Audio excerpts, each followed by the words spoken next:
An hour ago, I didn't know I would stand on this stage, so before you give your attention to me, I'd like you to give your attention to the person sitting next to you, to the person sitting behind you. You see, political circumstances have forced us to camouflage ourselves. We look pretty much like everybody else, but an event like this brings us out of the woodwork. This is your community. This is your affinity group. Whatever you need, somebody in this room knows how to get it. So...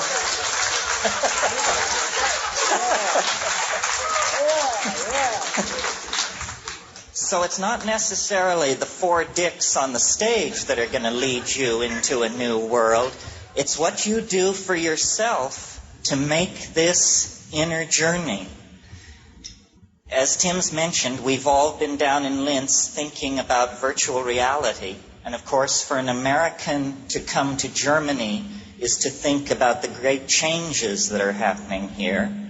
And I kept asking myself, what is the uniting theme between psychedelics, virtual reality, and Germany? And the answer is radical freedom. Yeah. Radical freedom. Radical freedom doesn't mean giving somebody the vote.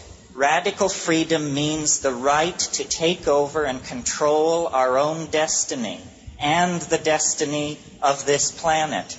Radical freedom means recovering our birthright. What would you think if somebody attempted to take your sexuality away from you? In the suppression of the psychedelic experience, the masters who make the rules have taken away a major slice of what it is to be a human being. This is intolerable. We have been robbed of our birthright by the frightened, the constipated, the narrow-minded, the stupid, and the afraid. Yeah. Take back your mind. Take back your mind. That is the message. Now, the psychedelic experience is always criticized, irrelevant, narcissistic, self-indulgent. No, the psychedelic experience is the replay of human history in the individual mind. Right. If you don't know where you came from, you don't know who you are. Part of this movement into the future is a recapturing of the archaic, the ancient, the prehistorical. And Tim said it right. That's the Cro-Magnon religion of orgy, psychedelic ecstasy, and group sex. Well, how do we get from where we are to where we want to be, and why is it so difficult? Well, I think it's difficult because we have a lousy way of communicating. We communicate with words. Words are small mouth noises. Small mouth noises are a very low-grade channel of communication. What virtual reality holds out is the possibility that we can create a language where we see what we mean.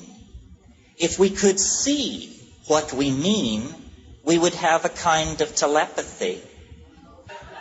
Anyway, the last point I want to make, because I think this is very important. We all talk about psychedelics, the impact on ourselves, the individual experience. But what are they when you look at 1 million psychedelic trips? What does it do to society? What it does is it dissolves boundaries.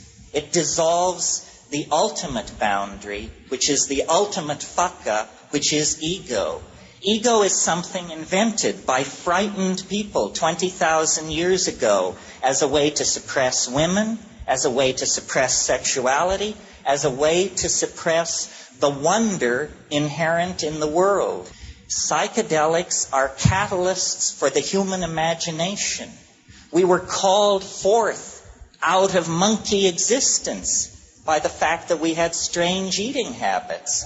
And the consequence of those strange eating habits is now a monkey can dream of transforming its collective soul into a flying saucer. This is the goal that lies ahead at the end of history. History doesn't go on endlessly fluctuating centuries into the future. History is leading toward the transformation of this planet in our lifetime. A cybernetic, biological, psychedelic being. The collectivity, not only of humanity, but of all life on Earth, is struggling to be born. The entire universe of matter is the womb of mind. And it is the task of human beings to lead the collectivity of humanity out of the labyrinth of matter and into the realm of the imagination. The imagination is where we're all going to live. The imagination is the only place where the human soul is at home. Well, listening to Tim, one thing occurred to me that I wanted to leave with you, and that is what this is all about in political terms is the empowerment of direct experience. We all are sold a bill of goods. Maybe you remember the Bob Dylan song where he says, "It is not he or she or them or it that you belong to." This is what psychedelics teach you. We're not going to learn it from Der Spiegel, from Time magazine. It doesn't come like that. Direct experience, your opinion, your feelings, your sexuality is the only real thing in your universe. Don't transfer loyalty to ideology, to money, to party, to friends. All of these things are outside of the core of your reality. And centuries of programming have been laid on to all of us to take away the power of our own direct experience. This is why psychedelics are illegal. They don't care whether people jump out of windows or any of that. They're not interested in public health.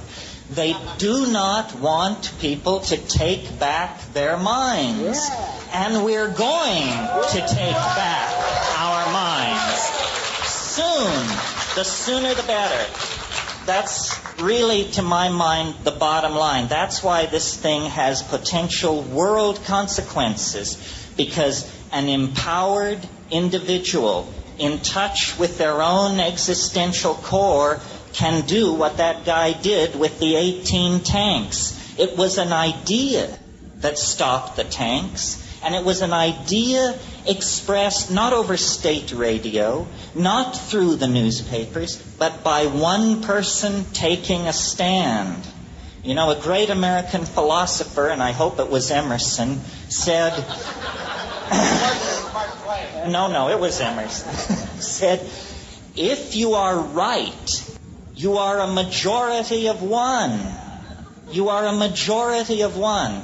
And this is what we all need to realize. We are responsible for ourselves, and we will set the agenda for the human future. The mushrooms once said to me, you must have a plan. If you don't have a plan, you will become part of somebody else's plan.